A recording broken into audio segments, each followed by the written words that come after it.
We need to talk about Rosenior because the way that Chelsea's results have been going, it is time for a review on the manager now. Welcome back, everybody. I wanted to make this video about Rosenior and how his time at Chelsea has been. The year started and since he took over midway through the season after Enzo Fernandez was fired early on the very first day of the year, actually. And it has been a topsy-turvy ride with Rosenior, and the past few weeks, the past month or so, it has been a difficult time for Chelsea fans. And as being a Chelsea fan, it has been a difficult time for me too. Some things to talk about: how Rosenior has been handling the team, how he has been handling the media, the entire club and all the state and affairs of it. So a lot to talk about in this video. I'll try to still keep it short. I made a video yesterday. I recorded it. I didn't post it, and because I was busy, and before I could post it, the game with PSG happened and all the other things that happened. We lost 3-0 and Chelsea got eliminated 2-8 by PSG, and it was just an atrocious result. And it basically sums up how Chelsea's fortune has been, and not even just fortune, because we are the makers of the fortune. Chelsea are the makers of their fortune. And the way they've made this fortune, it's not the best of stories to tell. And it has been one embarrassing story for the fans to live through and for the fans to experience. I don't think any fan right now would be completely in love with and completely faithful towards whatever the project that the club is saying that they have, what the ownership is saying that they have. It doesn't seem like there's much substance to whatever words are coming out of the club, whatever briefs are saying, whatever news there is in the media. None of that seems believable because the results on the pitch are not talking. And one thing that you learn from football while watching it is that you can talk whatever in the media, you can talk whatever on social media, you can talk whatever in the press conferences, you can talk whatever for the club's media. None of that matters unless you bring results on the pitch. And the results on the pitch, they do your talking more than anything else. And for Chelsea, the results on the pitch have just not been there. And, you know, when Rosenior came in, his first month at Chelsea, January, was great. He was delivering some results, great results against Arsenal in that draw, against Napoli, and against West Ham, the comeback where Enzo scored on the 3-year anniversary of his time at Chelsea. And Enzo is another subject of controversy after last night. His comments after last night, the club's vice captain saying it. Terrifying comments for any supporter of the club. Those are also some valid complaints from Enzo, and it's not a surprise to see that he's made those comments now. Rosenior, after January, has not had the best results, has not produced the best of results for Chelsea. Let us have a look at Chelsea's last 10 games, because the story that's being told of the last 10 games, it just is not up to the mark. Because in the last 10 games, Chelsea have won 4, lost as many, and drawn 2 games. Now that, for a club of Chelsea's stature, for a club of Chelsea's ranking, that is just not good enough. And that is just not something that the fans expect. That is not something that the players expect of themselves. The players also see themselves as being at a club of a much higher status. But that is not what we see on the pitch. That is not what the results are talking. That is the problem with Rosenior's reign at Chelsea has been. This is the first time that a serious threat is being posed to Rosenior's term at Chelsea, because, you know, any Chelsea fan, you could have predicted that they'd have the idea that Rosenior's job, even though it's a 6-year contract or something, was not the most. It was not the most guaranteed one. It was not the most safe one, because no job at Chelsea is a safe. No Chelsea manager's job is ever safe, whatever the ownership and whatever the circumstances. The way the club and the ownership showed their faith in Rosenior, and the way that fans rallied behind him, the way his first month went at the club, you would expect Rosenior to have at least some sort of an idea, at least some sort of status, that he'd be here next season, that he'd be at Chelsea for the next couple of years. But at the moment, none of that seems certain, and none of that seems secure. Rosenior's position as Chelsea manager does not seem secure at the moment, because the way Chelsea have played. Okay, let's keep that aside. Let's consider the thing that Chelsea have won 4 and drawn 2 games. They've taken 14 points in their last 10 games. That is just not good enough for a club of Chelsea's level. That is not the level that they aspire to be at. You would not expect so much fuss to be around Chelsea. Even with Roman Abramovich, there was not so much movement, and there was not so much uncertainty. There was not so much a lack of structure when the club is stressing that they have a structure and that they have a policy, that they have an idea. It was still much better. And whatever the strategy of the club is, whatever the idea of the ownership of the club is, it just doesn't seem to be working at this point. I mean, we are 4 years into this project.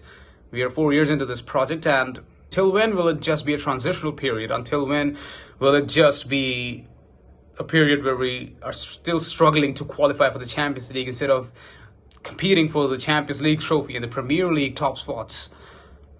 It is not a situation that any Chelsea fan wants to see the club in. When you take a look at Chelsea's last 10 games, Chelsea won against Wolves 3-1. Then they drew 2-2 against Leeds. Then they beat Hull City 4-0 away, and they drew 1-1 to Burnley at home. They lost 2-1 at Arsenal. They beat Villa 4-1 at Villa's home. They won 4-2 against Wrexham. That was an away game, and that was a hard-fought win against a club that is still not even in the top 3 of the championship. Now they lost 5-2 at PSG. They lost against Newcastle last week, 1-0 at home. And then now they've lost 3-0 against PSG last night. That is just an atrocious record, and that is not something that you can ever excuse. There aren't as many injuries. Players are recovering from their injuries. There was some cohesiveness in the squad in January, up until January at least. It did feel like everything was coming together for Chelsea, but we are far from it now. They couldn't be further from it, actually. Chelsea are 6th in the league at the moment. 3 points of Villa, who are number 4 at 51 points. Chelsea have 48 points right now, 1 point off Liverpool at number 5. We still need to get into the top 5 positions to have any chance of qualifying for the Champions League, any chance of competing in the Champions League next season. We are 22 points off Arsenal, who are number 1 at 70 points. At this point, Chelsea have to ask themselves whether they do actually deserve to play in a competition like Champions League, whether they do deserve to be in those spots that the grace of God we are actually in. At number 6, we are still lucky to be there. And Villa might just slip up, Liverpool might just slip up, we might just qualify for the Champions League at number 4. Would we actually deserve to get that qualification though? Can we still win the FA Cup? We still have that opportunity. Enzo talked about it last night. And the thing with Enzo is, he's been at this club for 3 years now. He's given it his all. He's won 2 trophies for us. He's been one of our most prolific attackers in the past year.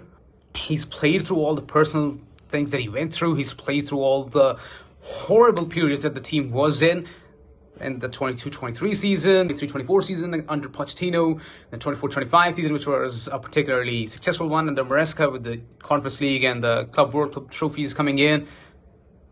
And then even after Maresca's gone, he's still giving it his all. He still scored against PSG last week. He had a magnificent performance against PSG the first leg. He was also shouting at Jorgensen. He was instructing him to play the right way. That is a midfielder. That is your club's vice captain yelling at your goalkeeper who is making mistake after mistake after mistake and costing you the game. That is your biggest problem at Chelsea after the manager, the goalkeeping issue. And there's your club vice captain there's your club captain who is after the goalkeeper. It's not a surprise that he is, and it's not a surprise that he has that mentality. It is actually a good thing that Enzo has that mentality. But more players in the squad need to have that mentality. Barely any players in the squad are showing that mentality that Enzo has. I love Reece James, and he's just signed a new contract with Chelsea. But is he showing the same mentality that Enzo has? I know Enzo is the more aggressive captain. Reece is the more laid-back, more chill captain who brings the squad together. And Enzo is the more ambitious one, the one with the more fire in himself. We need both of those players. Chelsea needs both of those players to succeed. Chelsea should be fighting tooth and nail to keep players like Enzo, Reece, Colepalmer, Caicedo, Cucurella at the club, but it doesn't seem like the futures of these players are secure. Well, at least Reece's future at Chelsea is secure, but what do you expect other players to do? They came here to win, and we're not giving them the signs that we're gonna win anything anytime soon. We're not giving them the signs that they are respected, that their efforts for the club are respected. And you can talk about all those players. They are world-class players. They are world-class players who any top club would be lucky to have. Any top club would be after. I mean, teams are after those players. After Enzo, Caicedo, Cucurella, Colepalmer, and Reece James. Teams are dying to sign these players. Chelsea are taking these players and their future for granted. A lot of it comes down to the tactical decisions. A lot of it comes down to the tactics that Rosenior has been employing the past couple of months or so. So much talk was being made about Enzo Maresca and his tactics, his substitutions, his team choices. And yes, there was an issue with Enzo Maresca's pickings for the team, Enzo Maresca's substitutions. And yeah, Rosenior did improve on it for some time to some extent, but how much has that affected Chelsea? Yes, he has integrated some young players into the squad, and there is much more confidence for the future of those young players now, with Andre Santos and Jorel Hato. But what price does it come at the cost of? What cost does it come at? Experience under them. And the thing with Chelsea is even the experienced players like Pedro Neto and I hate to say it, but Fofana, who's such a talented defender, they're making mistakes that you would not expect them to make. Jorgensen, Sanchez, they're all making mistakes that you would not expect them to make. And these are the players who have been some of our best players. Liam Delap, such promise over the summer, such promise was showed with him, but there have been no results. It's not a number 9 curse or anything. I don't believe in all that. He's just not been good enough. You can talk about his injuries and everything, but other players have had injuries. They've come back stronger. You could say that it's been a creative bit. You could say that it has been some issue with the creativity, but can you? Because Chelsea are still one of the more creative teams in the league, one of the worst defending teams in the league, but still one of the more creative teams in the league. It's something that you can't wrap your head around. There was a report a few days back that Chelsea's aim is to win the Premier League and the Champions League. I mean, that is the aim of any top club. That is the aim of any top club. What do top clubs aim for? Winning the Champions League and their National League. What's so special about that? What is the game plan for Chelsea? What is the objectives, the real objectives that Chelsea are aiming for? And how do they plan to go about it? How is their recruitment going to change? How is the club going to put themselves in the position that they're ready to win all those trophies? There was some idea, there was some inkling with Enzo Maresca, and there seemed to be an idea that Enzo Maresca would be backed by the ownership, but that completely changed over the course of the past few months, over his last few months at Chelsea, especially after he made those public comments. It felt like it was guaranteed that he was gone. He was a goner. And all he did was ask for a centre-back. That Chelsea needed a centre-back. Chelsea still do need a centre-back. Chelsea still do need a striker.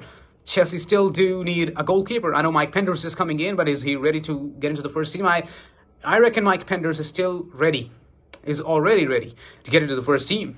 I think even Gaga Slonina might be ready to go into the first team. But what is happening at Chelsea? It is something that the more you think about it, the madder you're going to get. And I don't want to get any madder. Let's just see what the results are going to be now at Everton and the last few remaining games that we have, what the FA Cup brings us. It's a tough situation at Chelsea now, right? Anyways, that was it for the video, and I'll see you guys very soon. If you want to subscribe to my newsletter, you want to read my articles, I'll link it in the description. Go read it, some good articles there. Connect with me over my socials, I'll put the link in the description. And if you like the video, press the like button, subscribe, and let me know your thoughts in the comments below.